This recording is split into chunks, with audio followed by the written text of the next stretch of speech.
sak benda tu si hilang zaman.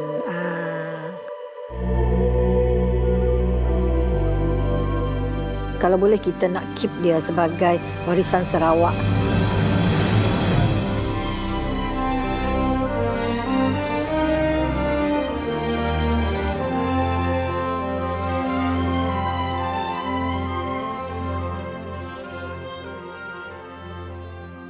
Kuching Sarawak, daerah yang menyimpan kepelbagaian warisan budaya bersama lipatan sejarah dalam membina tamadun.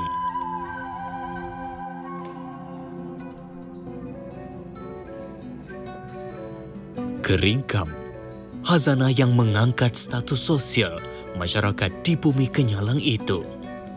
Bertatahkan sulaman benang emas menjadi lambang mahkota wanita Melayu Sarawak.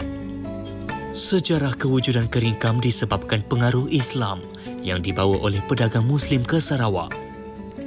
Penghasilannya menuntut ketekunan dan ketelitian yang tinggi bagi menghasilkan keringkam yang berkualiti.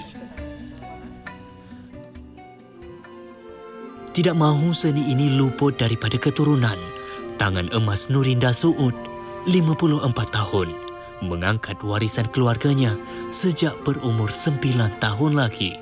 Kalau dikira mula belajar sampai sekarang is 45 tahun lah. Tetapi aktif semula selepas habis belajar dan selepas tu dalam tahun 2007 macam tu saya aktif semula.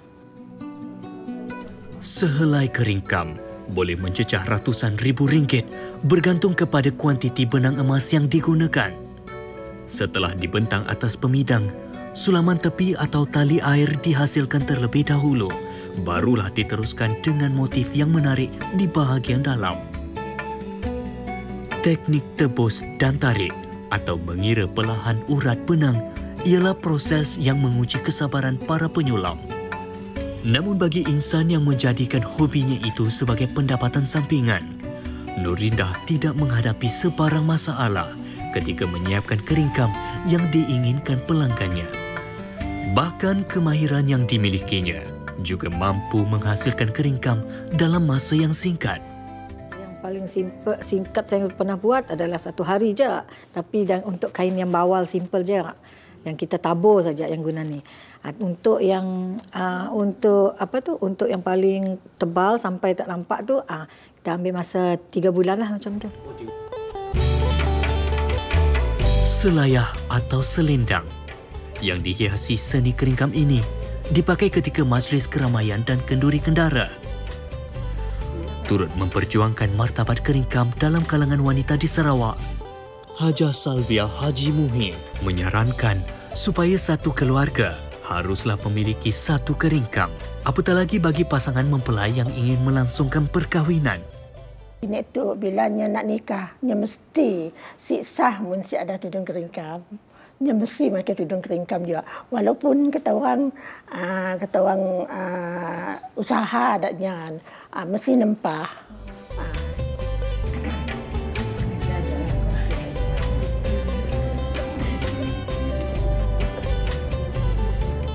Satu, dua, tiga, empat macam tu lah. Kena ikut dia punya urat benang, right? Betul kan? Baik, kebiasaannya bagi pemula yang baru saja nak menceburi bidang menyulam keringkam ini, sekurang-kurangnya mengambil masa dalam 1 hari, itu pun dengan ketekunan yang begitu teliti untuk mahir menghasilkan bunga tabur, betul bunga tabur. Dan apa yang lagi menarik sebenarnya, jarum yang digunakan adalah jarum yang khas diperbuat daripada tembaga. Dan kalau anda dapat lihat sendiri, jarum ni pendek sahaja dan diikat untuk menghasilkan bunga. Dan ini adalah duri landak yang biasanya kita gunakan untuk mengira urat benang untuk memastikan bunga keringkam ini adalah tepat sama dengan yang lain.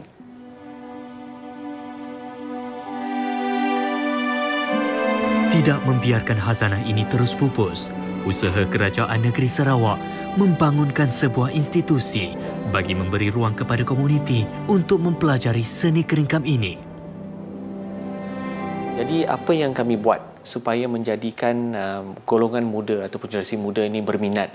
sebenarnya bukan senang untuk approach mereka, untuk mendekati mereka. We have done this since 2018. Kita cuba approach dan daripada tempat-tempat yang kami pergi, bukannya ramai pun yang join pada mulanya, tapi sekarang alhamdulillah semakin ramai. Apa yang kita buat ialah bila mereka datang ke tempat pusat latihan yang dipanggil Sentex tadi, mereka bukan terus sahaja diberi pendedahan untuk menyulam keringkam ataupun menenun songket, tapi kita selitkan satu program lain yang dipanggil fashion. Meski gusar dengan kekurangan penyulam daripada kalangan generasi baharu, namun masih ada jiwa luhur yang cintakan warisan keringkam. Sudah sampai waktunya status keringkam tidak hanya dikenali di daerah Nusantara, sebaliknya dibawa ke pentas dunia bahawa inilah warisan yang mengangkat keunikan budaya di Malaysia.